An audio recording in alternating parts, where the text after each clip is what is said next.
প্রিয় শিক্ষার্থীবৃন্দ, গাজীপুর জেলাধীন শ্রীপুর উপজেলা সদরে অবস্থিত শ্রীপুর মুক্তিযোদ্ধা রহমত আলী সরকারি কলেজের ইতিহাস বিভাগের সহযোগী অধ্যাপক মোহাম্মদ হাবিবুর রহমান মৃদা আমার প্রিয় ছাত্রছাত্রীদেরকে আজকের প্রথম অনলাইন ক্লাসে আমার ব্যক্তিগত তরফ থেকে এবং প্রতিষ্ঠানের পক্ষ থেকে আন্তরিক অভিনন্দন এবং শুভেচ্ছা জানাই। নিশ্চয়ই তোমরা, আশা করছি এই সংকটের মাঝেও তোমরা ভালো আছো বা কেউ কেউ ভালো নেই। এর মধ্য দিয়ে যেহেতু ইতিমধ্যে আমরা একটি বৈশ্বিক সংকট মোকাবেলা করে এগিয়ে চলেছি, এই বৈশ্বিক সংকটের মাঝেও আমরা সভ্যতার এই মন্থর গতিটাকেও আমরা আবার এগিয়ে নিব, গতিশীলতায় রূপান্তরিত করব। এই জন্য দৃঢ় মনোবল নিয়ে আমরা আবার শ্রেণীকক্ষে ফিরে এসেছি, তবে প্রত্যক্ষভাবে নয়। যেহেতু ইতিমধ্যে সমগ্র বিশ্বব্যাপী কর্তৃক কিছু স্বাস্থ্য বিধিমালা প্রণয়ন করা হয়েছে আন্তর্জাতিক পরিমণ্ডলে, এই স্বাস্থ্য বিধিমালাগুলো মেনেই আমাদের জীবন চলার পথ ত্বরান্বিত করতে হবে। সেই কারণে সামাজিক ডিস্টেন্স, ঘন ঘন হাত ধোয়া, যেটি হাত ধোয়ার যে নিয়ম নীতি এগুলি ইতিমধ্যে স্বাস্থ্য মন্ত্রণালয়ের তরফ থেকে ব্যাখ্যা করা হয়েছে প্রচার মাধ্যমের মাধ্যমে। সেই অনুযায়ী আমরা সকলেই ওয়াকিবহাল আছে এবং আমরা নিশ্চয়ই এটি একটি সামাজিক দায়বদ্ধতা। এটি আমার জীবনের জন্য, আমার পরিবারের জন্য, আমার দেশের জন্য, আমার রাষ্ট্রের জন্য, জাতির জন্য অত্যন্ত গুরুত্বপূর্ণ। যেখানে জীবন ঝুঁকি নিয়ে আমরা বারবার এগিয়ে যাচ্ছি, এইটাকে মোকাবেলা করে অত্যন্ত সতর্কতার সাথেই আমরা এগিয়ে যাব। ইতিমধ্যে আমরা দেখেছি, লক্ষ্য করেছি সমগ্র পৃথিবীতে সকল সভ্যতাই এর মোকাবেলা করতে গিয়ে অনেক হৃদয় বিদারক ঘটনা আমরা প্রতিনিয়ত সম্মুখীন হচ্ছি, মোকাবেলা করছি।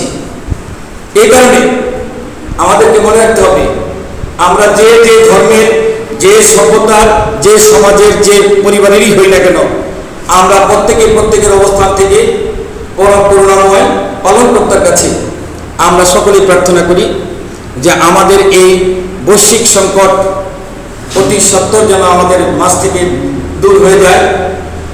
সৃষ্টিকর্তা, পালনকর্তা যেন আমাদেরকে রক্ষা করেন, আমাদেরকে পরিত্রাণের ব্যবস্থা করে দেন। যার যার অবস্থান থেকে সকলেই আমরা প্রার্থনা করছি। আর আমরা এই স্বাস্থ্য বিধিগুলো মেনে চললে নিশ্চয়ই আমরা মোকাবেলা করতে পারবো বলে আমরা বিশ্বাস করি। এই বিশ্বাসের মনোবলের মধ্য দিয়ে আমরা আবার ক্লাসরুমে ফিরে এসেছি। ইতিমধ্যে গণপ্রজাতন্ত্রী বাংলাদেশ সরকারের মাননীয় প্রধানমন্ত্রী জনবান্ধব জননেত্রী শেখ হাসিনা ইতিমধ্যে তিনি একটি জাতিকে গতিশীল করার জন্য রাজনৈতিক, অর্থনৈতিক এবং শিক্ষা সংস্কৃতির ক্ষেত্রে সকলকে সতর্কতার সাথে যেন কোনো ক্ষেত্রেই যেন আমরা একেবারে স্থবির হয়ে না পড়ি। এই কারণে এই আধুনিক বিজ্ঞান প্রযুক্তির কল্যাণে আমরা ডিজিটাল বাংলাদেশ ইতিমধ্যে রূপান্তরিত হয়েছে বাংলাদেশ, এর কল্যাণে আমরা যেন অনলাইন ক্লাসে সকলেই অংশগ্রহণ করি। এরকম একটি নির্দেশনা পেয়ে গণপ্রজাতন্ত্রী বাংলাদেশ সরকারের মাননীয় শিক্ষামন্ত্রী মহোদয় ডক্টর দীপুমণি, যার ছাত্র জীবনে অত্যন্ত মেধাবী একজন মানুষ ছিলেন, এখনো আমরা মাঝে মধ্যে জানি যে তিনি একজন শুধুমাত্র ঢাকা মেডিকেল কলেজের একজন ছাত্রী ছিলেন না, তিনি একজন বিতার্কিক হিসাবেও তার বিশেষ কৃতিত্বপূর্ণ অবদান ছিল। তার এই মেধাবী মানুষ, যে কারণে তিনি উপলব্ধি করেছেন অবশ্যই বাঙালি জাতি হিসাবে আমরা যেন এই বৈশ্বিক মোকাবেলা করতে যেয়ে আমরা যেন শিক্ষা সংস্কৃতির ক্ষেত্রে পিছিয়ে না পড়ি। এই কারণে স্বল্প পরিসরে হলেও আমাদের এই সভ্যতার মন্থর গতিকে আরেকটু গতিশীল করার জন্য তিনিও সকল শিক্ষকবৃন্দের কাছে বিশেষভাবে অনুরোধ করেছেন আমরা যেন অনলাইন ক্লাসে হাজির হই। সেখানে প্রিয় বন্ধুরা, আমরা আজকে আমাদের শ্রীপুর মুক্তিযোদ্ধা রহমত আলী সরকারি কলেজের পক্ষ থেকে তোমাদেরকে অভিনন্দন এবং স্বাগত জানিয়ে আমি আমার আজকের ক্লাস অনার্স প্রথম বর্ষের সকল বিষয়ে সকল বিভাগের ছাত্রছাত্রীবৃন্দ যারা আছো তাদের জন্য আজকে যে ক্লাসটি নিয়ে আসছি, বিষয়টির নাম হচ্ছে স্বাধীন বাংলা বাংলাদেশের অভ্যন্তরীণ ইতিহাস। স্বাধীন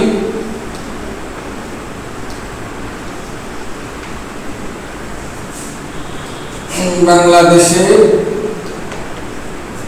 অভ্যন্তরীণ ইতিহাস।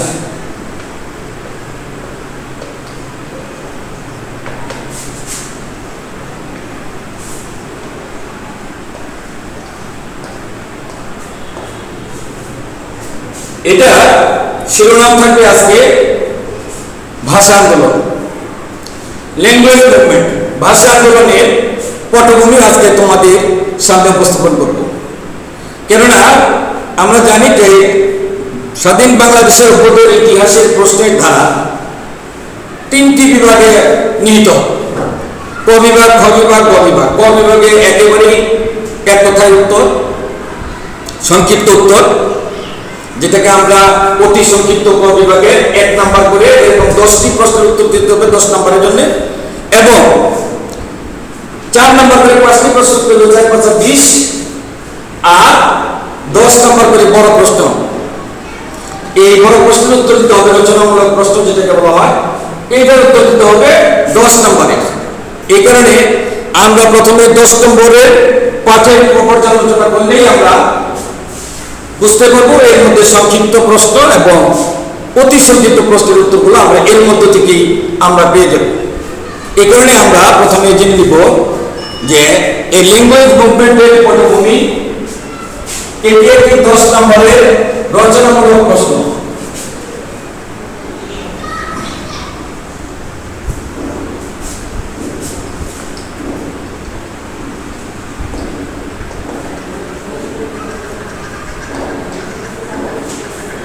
ল্যাঙ্গুয়েজ মুভমেন্ট 1950 to 1952 সাল, এটা বলা হয় আমরা একেবারে ছোট ক্লাস থেকে 6 ক্লাস থেকে আমরা এই পর্যন্ত একেবারে মাস্টার ডিগ্রি পর্যন্ত আমাদের পাঠ্যসূচিতে অন্তর্ভুক্ত আছে ভাষা আন্দোলন।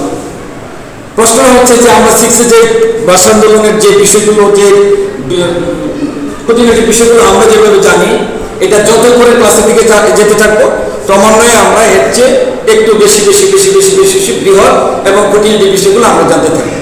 সেই কারণে যেহেতু এটা উচ্চশিক্ষার অনার্সের প্রথম বর্ষের ক্লাস, এই কারণে আমরা এটাকে ব্যাপকভাবে একটু বিশ্লেষণ করার চেষ্টা করব। আমরা খেয়াল করব যে ল্যাঙ্গুয়েজ মুভমেন্ট, ভাষা আন্দোলন, এর পটভূমি, কেন এই ভাষা আন্দোলনটি বাঙালি জাতির করতে হয়েছিল, এটা জানার আগে আমাদেরকে জানতে হবে কোন প্রেক্ষাপটে এই ভারতবর্ষ বিভক্ত হয়ে পাকিস্তান এবং ভারত এই দুটি রাষ্ট্রে স্বাধীনতা অর্জন করে, কিভাবে অর্জন হয়, কিভাবে পার হয়, এই কারণে জানতে হবে। তাহলে আমরা এটার পটভূমিটা আমাদের কাছে স্পষ্ট হয়ে উঠবে। 1947 সালে যখন ভারতবর্ষ ভাগ করে, ইংরেজরা ভাগ করে দিয়ে যায়, এটাতে জুন মাসের 3 তারিখ 1947 সাল, জুন 3 জুন 1947 লর্ড মাউন্টব্যাটেন প্রথম ঘোষণা করেন ভারতবর্ষ বিভক্ত হবে। এই ঘোষণা, এই ভারতবর্ষ বিভক্তের যে পরিকল্পনা তিনি প্রকাশ করলেন এই 3 তারিখে, তখন থেকেই শুরু হয়ে গেল জল্পনা কল্পনা উভয় অংশে, অর্থাৎ পূর্ব বাংলা এবং পশ্চিম পাকিস্তান, যেটা এই পাকিস্তানের এই অংশে আলোচনা শুরু হয়ে যায় যে যদি পাকিস্তান স্বাধীনতা লাভ করে তাহলে পাকিস্তানের রাষ্ট্রভাষা কি হওয়া উচিত। এটা তখন জুলাই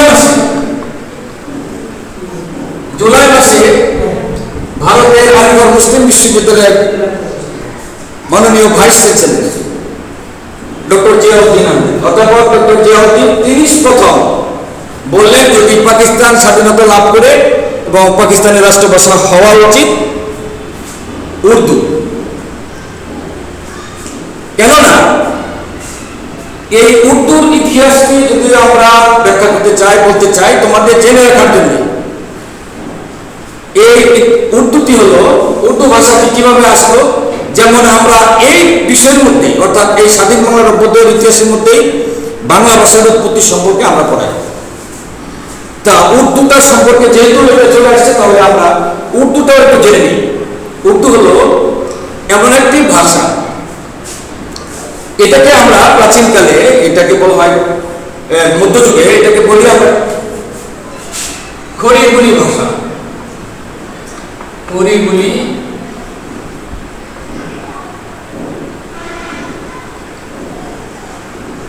খড়িবুলি ভাষা।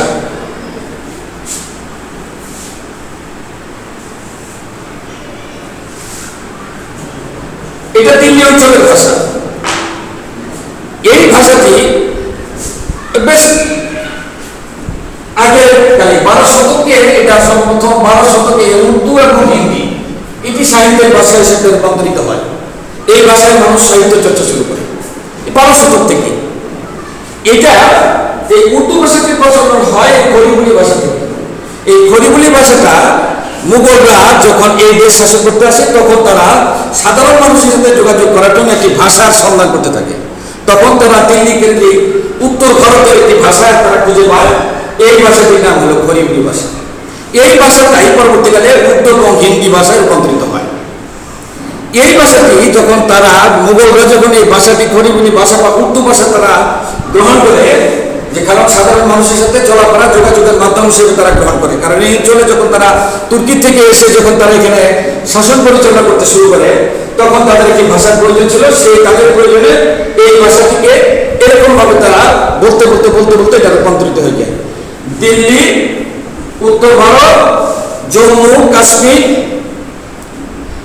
এইসব অঞ্চলে এই ভাষাটি প্রচলিত ছিল। তখন এই খড়িবুলি ভাষাটাই যখন হিন্দি এবং উর্দু এই দুটি ভাষা রূপান্তরিত হয় এবং যখন সাহিত্য চর্চা শুরু হয়, তখন এই অঞ্চলের পাকিস্তানের পশ্চিমাঞ্চলে অর্থাৎ ভারতবর্ষের পশ্চিমাঞ্চলে যেসব শিল্পপতি, ব্যবসায়ী, যেসব প্রতিষ্ঠিত মানুষ, যারা শিক্ষিত অভিজাত শ্রেণীর মানুষ, যারা তৎকালীন সময়ে তারা সকলে শিক্ষা দীক্ষা মহারাষ্ট্রের বোম্বে কর্তৃক তারা শুরু করে। কারণ শিক্ষার প্রধান মূল কেন্দ্র ছিল তখন বোম্বে, ওই পশ্চিমাঞ্চলের এরা। আর আমাদের এই পূর্বাঞ্চলের শিক্ষার মূল কেন্দ্র ছিল পশ্চিমবঙ্গ, কলকাতা কেন্দ্রিক।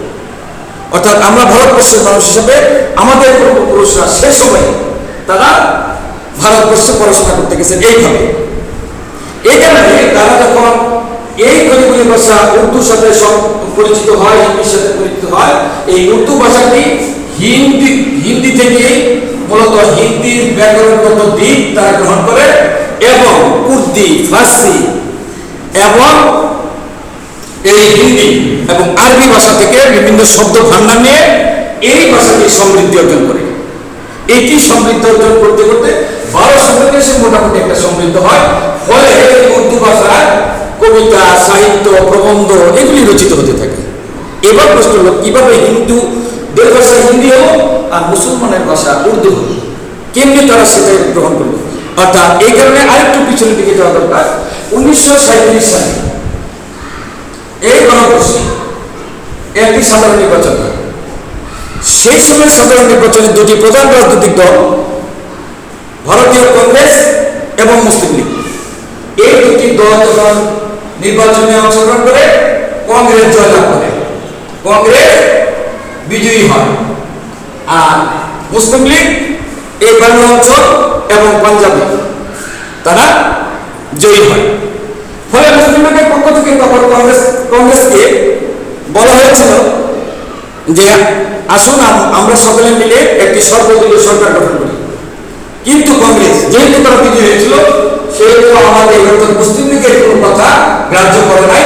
তারা নিজেরাই অগ্রাহ্য করে, মুসলিম লীগকে অগ্রাহ্য করে এককভাবে তারা সরকার গঠন করে। সরকার গঠন করেই তারা যে কাজটি করল, তাদের এই কাজটি হলো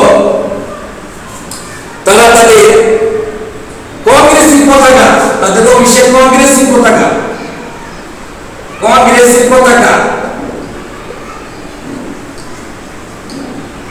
তারপরে হলো বন্দে মাতরম গান,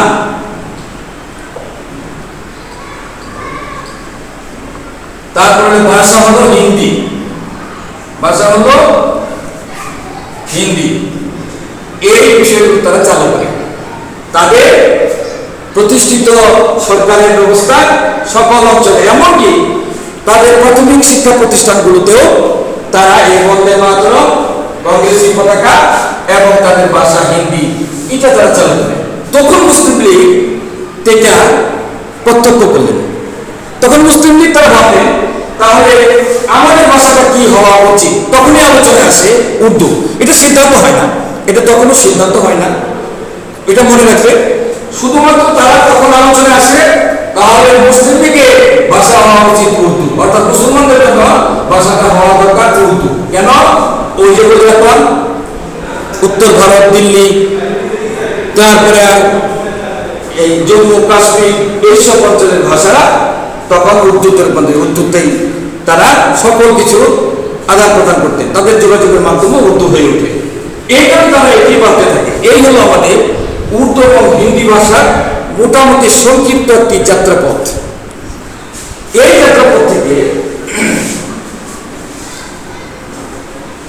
1947 সালে যখন বাদ হবে, তার আগে 1940 সালের লাহোর প্রস্তাব, শেরেবাংলায় কি ফজলুল হক মুসলিম লীগের একটি সম্মেলনে 1940 সালে 22 মার্চ 23 মার্চ এই 2 দিন ব্যাপী একটি সম্মেলন হয়, মুসলিম লীগের একটি সম্মেলন হয়। এই সম্মেলনে সকল নেতৃবৃন্দ, সকল অঞ্চলে, অর্থাৎ মুসলিম লীগের সকল পর্যায়ের নেতৃবৃন্দ এই সম্মেলনে উপস্থিত হয়। কোথায় হয়? লাহোর।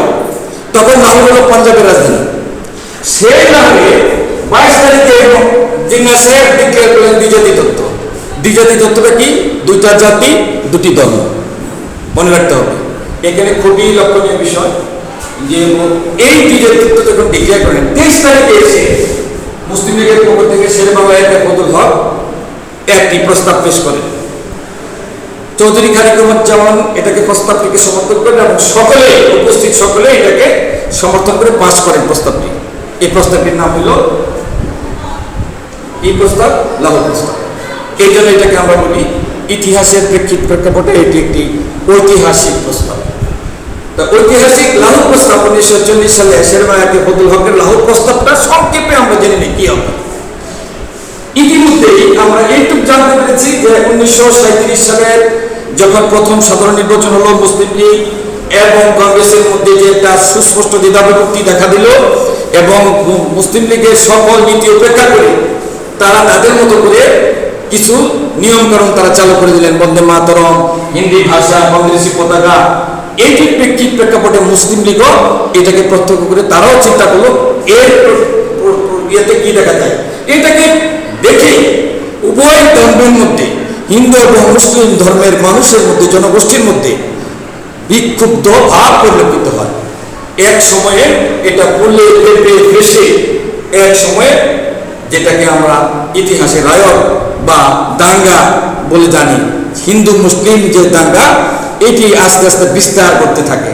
এটা শুধুমাত্র দিল্লি কেন্দ্রিক বা উত্তর ভারত কেন্দ্রিক থাকতো না, এটি একেবারে পশ্চিম বাংলা, পূর্ব বাংলা পর্যন্ত চলে আসতো। আমরা জানি যে নোয়াখালীতে এটা রায়ের থামানোর জন্যই কে আসছিলেন? মহাত্মা গান্ধী। এই নোয়াখালীতেও চলে এসেছিলেন।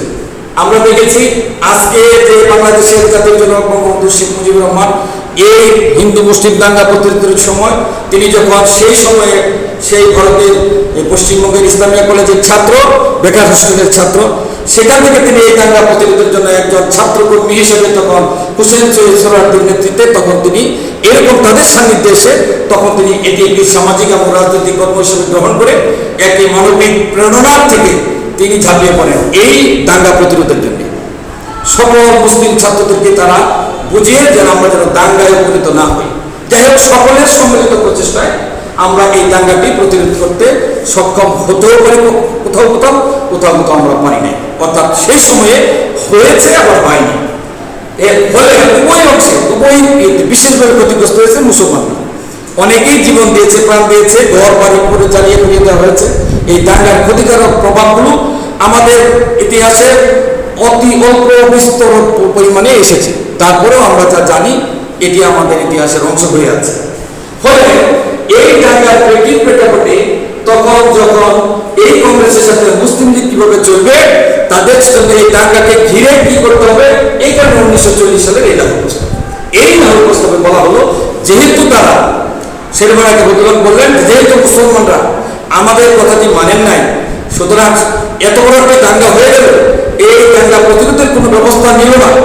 এই কারণে আমরা 1935 সালের ভারত শাসক আইন, অর্থাৎ সেই সংবিধানের সেই আইনগুলো আমরা মানতে পারি না, এটি আমরা বিবেচনায় রাখতে পারি না, কারণ সেখানে মুসলমানদেরকে উপেক্ষা করা হয়েছে।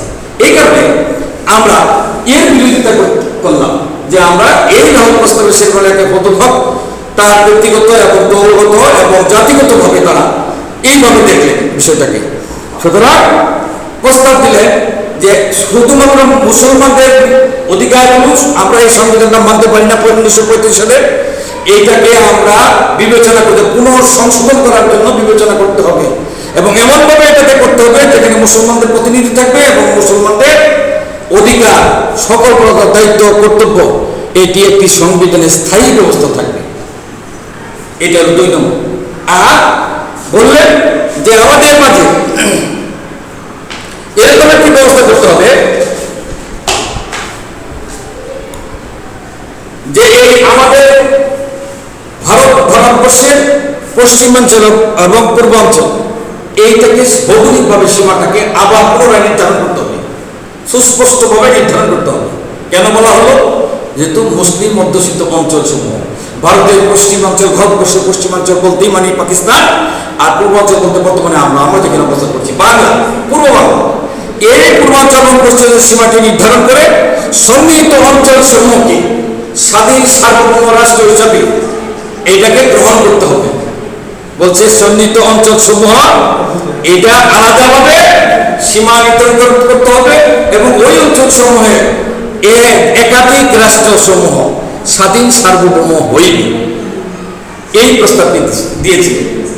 আর এমন একটি অঞ্চল সমূহ, এমন কিছু সংখ্যালঘু জাতি থাকবে ওই অঞ্চল সমূহে, ওই সন্নিহিত অঞ্চল সমূহ অর্থাৎ পূর্বাঞ্চল এবং পশ্চিমাঞ্চলের কিছু কিছু অঞ্চল থাকবে যেখানে সংখ্যালঘুরা বসবাস করবে, তাদের সকল প্রকার অধিকার সংরক্ষিত থাকবে সংবিধানে।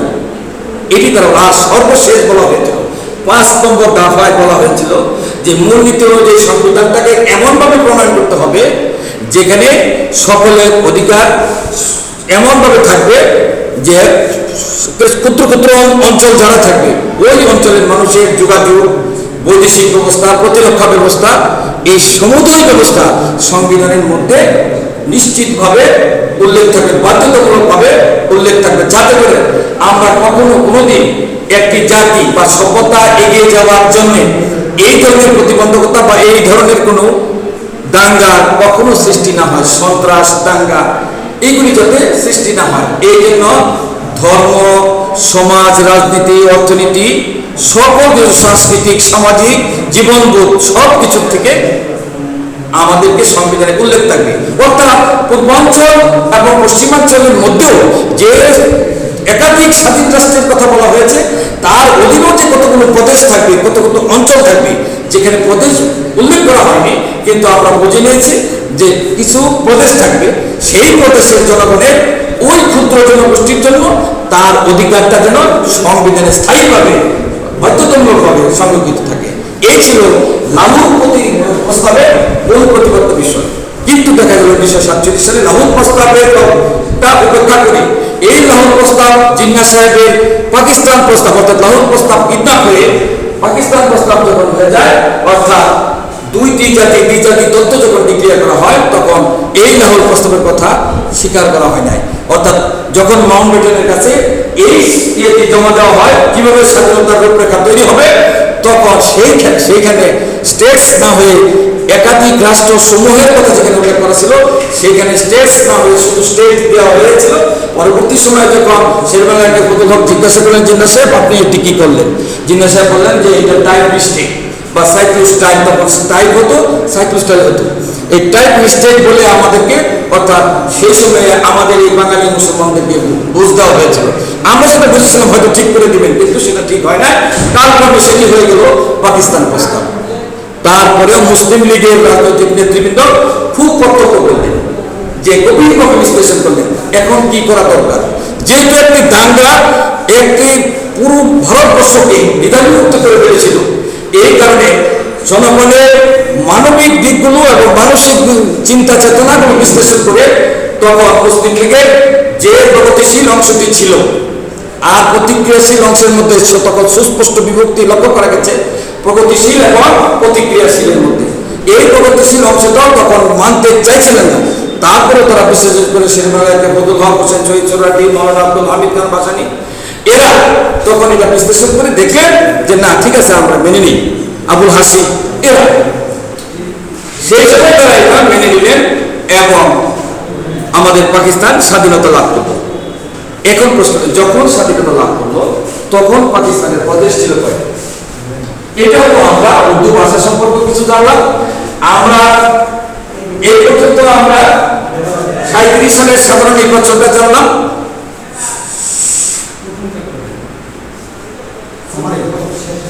আমরা এই প্রেক্ষাপটটা জানার অর্থ হলো যে আমরা কোন পরিস্থিতিতে পাকিস্তানটা বার হলো।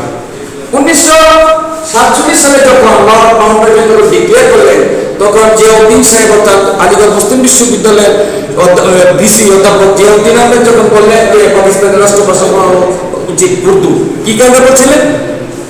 এটা হলো ওই সময়ে পাকিস্তানের রাজনৈতিক নেতৃবৃন্দ এবং আমলারা তাদের যৌথ প্রয়াসে যে তারাই পাকিস্তানের শাসন ক্ষমতায় গিয়েছিলেন আর তারা সকলেই উর্দু ভাষায় পারদর্শী ছিলেন, তাদের ভাষাটা ছিল উর্দু। এই কারণে এখনো বলা হয় পাকিস্তানের অভিজাত শ্রেণীর ভাষা হলো উর্দু। আমরা উর্দু ভাষার উৎপত্তিটা সম্পর্কে একটু সংক্ষিপ্ত ধারণা আমরা তোমাদেরকে দিয়েছি। এখন আমরা দেখব যে পাকিস্তানের তখন প্রদেশ ছিল কয়টা? পাঞ্জাব, সিন্ধু,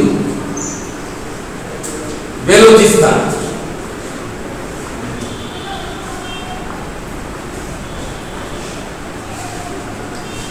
তারপরে হলো উত্তর পশ্চিম সীমান্ত প্রদেশ,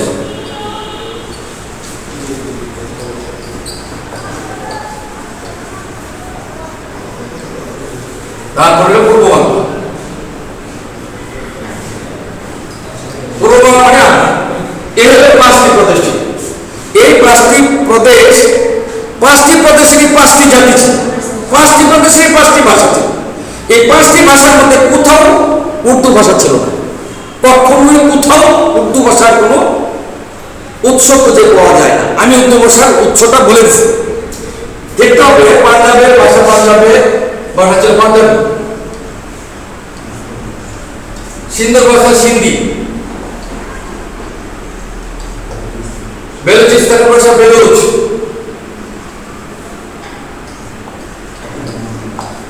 উত্তর পশ্চিম সীমান্ত প্রদেশের ভাষা পশতু, পূর্ববঙ্গের ভাষা বাংলা। বাংলা বানানটা আমি এইভাবে লিখলাম আর কি।